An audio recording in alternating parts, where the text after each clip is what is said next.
Well, Sam Extort Travels used to do these reaction videos to Bright Side. I just come across one, and I think it looks better than the ones that Sam was reacting to. I'm going to react to this one. This is 11 ways the Titanic can be raised from the ocean. Let's see what they come up with.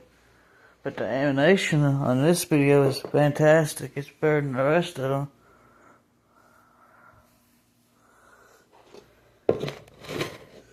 Let's take a look at it.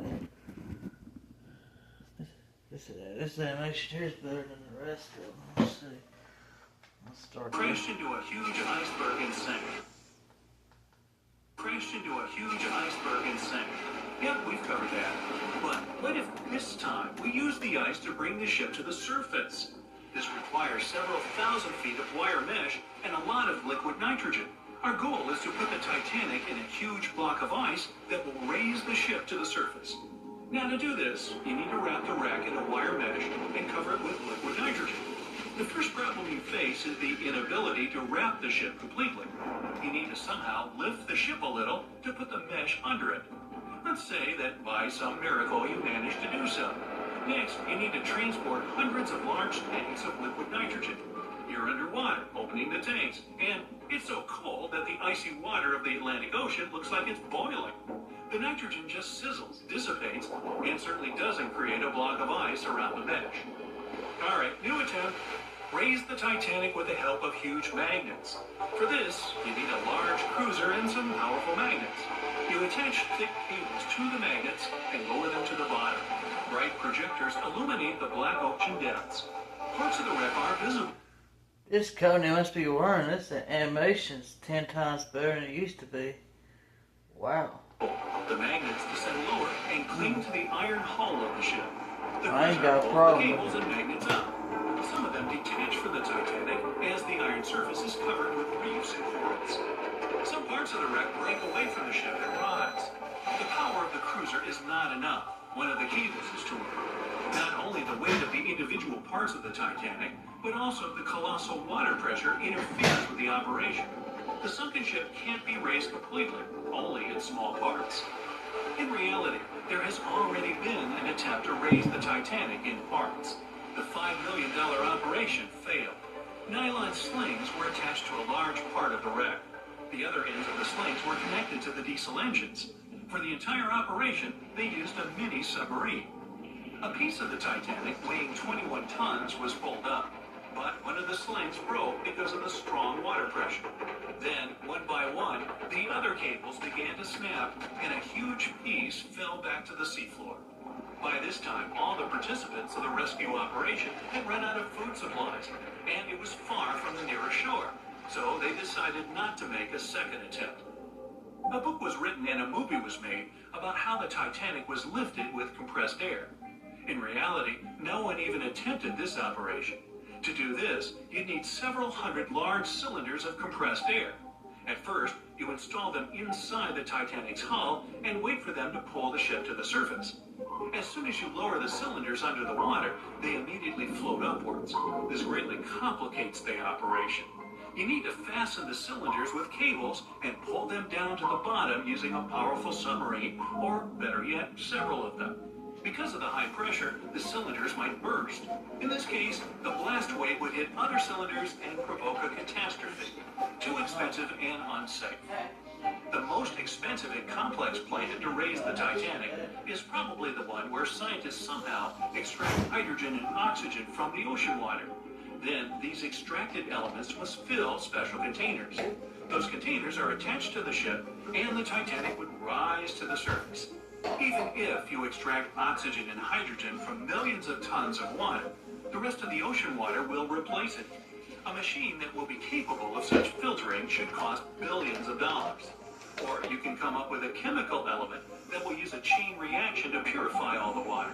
In this case, the entire world ocean will be left without vital oxygen. Someone once suggested blowing up the Titanic. You need to lower several boxes of dynamite to the ocean floor. The boxes must be completely sealed to prevent the dynamite from getting wet. Next, you need to run several miles of wire conducting an electrical current to them. Once all this is done, you sail to a safe distance. Now you're going to press the button to pass the current through the wire and activate the dynamite. 3, 2, 1, snap. Why would you do this? Even if it works, the wreckage of the Titanic will be scattered in all directions on the seabed. It will be impossible to lift the Titanic from the ocean. Imagine a huge hook that can fetch the Titanic and lift it from the bottom like a fish. This hook must be huge to pick up a sunken ship. Let's say you created it. Next, you're on a huge cruiser, sailing up to the crash site and lowering the hook down like an anchor. It falls right on the Titanic, but doesn't cling to it. You need special equipment to attach a bus-sized hook to the Titanic. It would include a huge submarine with mechanical... These are good ideas, but with the Titanic being under the water for 113 years now at this point, it'd be completely impossible to bring her up. If you did manage to bring the Titanic up to the surface, it would disintegrate in a matter of moments. It would just completely turn into nothing but paper. If it's vaporized, because as soon as the air hits that old hole, it's going to vaporize. It's going to turn into nothing but vapor. But this broadside video is nothing compared to what Sam from Extraordinary Travels was reacted to. This one right here actually is better than the quality that I've seen. Arms. To build such a device and make it work under enormous pressure is already next to impossible. But let's say you finally managed to hook the Titanic. It's then you realize the cruiser doesn't have enough power to lift the ship, weighing more than 50 tons, and the hook that adds about 10 tons more. To complete your task, you'll need a few more cruisers and a few extra $1 million. Once hot wax cools, it hardens and floats on the water surface. What if we deliver it to the ocean floor and pour it inside the Titanic? This may work, given that wax is not an expensive material. So you melt the wax, pour it into strong tanks, and pull them to the bottom with the help of a submarine. The tanks can withstand enormous pressure, and the submarine has enough power to lower the wax to such a depth. The containers are placed inside the Titanic. Through a remote control, you open the containers, but the wax doesn't pour out. The deeper you go, the colder the water gets. While you were delivering the containers to the ship, the wax was cooling down and getting solid inside. Several containers are pressed against the top of the ship, but it's not enough to lift the Titanic. Other containers simply float away to the surface. And even if the containers were thermostatic and kept hot inside all the time, once released, the wax would solidify in an instant. There would just be no time for it to spread and cover the Titanic from within, so it would just float up as well. Alright, you fill several large and sturdy bags with Vaseline. This substance acts just like wax in the cold. It gets solid and floats. You want to put bags all over the Titanic and just wait for the Vaseline to bring it up. You load the bags into the submarine and descend to the ocean floor.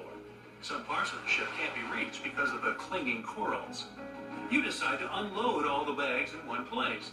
But as soon as you take Vaseline out of the submarine, the bags tear due to the strong pressure. Solid pieces of Vaseline float up, pushed by the water. Mission failed. The craziest idea is to fill the Titanic with millions of ping pong balls. Small plastic balls filled with air should push the ship to the surface. But as soon as you start to lower them to the bottom, the plastic immediately flattens and all the air from the balls pops out. You can deliver the balls inside a submarine, but once you put them inside the Titanic, the pressure will crush them again. Also, you can create balls made from strong ultralight material and fill them with air. In this case, you will need much more money. As soon as you put the balls inside the ship, some of them will immediately slip through the holes in the ship, and the remaining ones won't be enough to lift the wreck weighing more than 50 tons from the bottom. Well, to study the Titanic, you don't need to go down to the ocean floor. On the internet, you can find a detailed 3D map that shows the wreck site, as well as the ship itself on the seabed. To get a realistic picture of the Titanic, researchers used sonar technologies and underwater robots, which took more than 10,000 pictures of the sunken ship.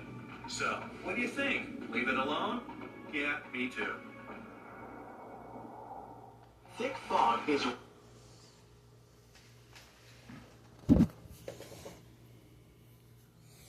Well, that video right there was actually better than most of the Titanic videos with the bright side.